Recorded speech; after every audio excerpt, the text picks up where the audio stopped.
مجھے اور آپ کو نبی کریم صلی اللہ علیہ وسلم ایک دن میں، بتائیے نبی کریم صلی اللہ علیہ وسلم نے کوئی گناہ کیا تھا؟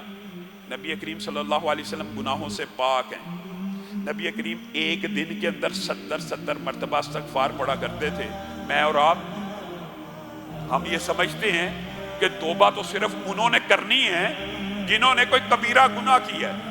اور میرے بھائیوں، اگر رسول اللہ صلی اللہ علیہ وسلم استغفرللہ پڑھتے ہیں، یقین مانیے بہت سے لوگ وظیفہ بھی پوچھتے ہیں۔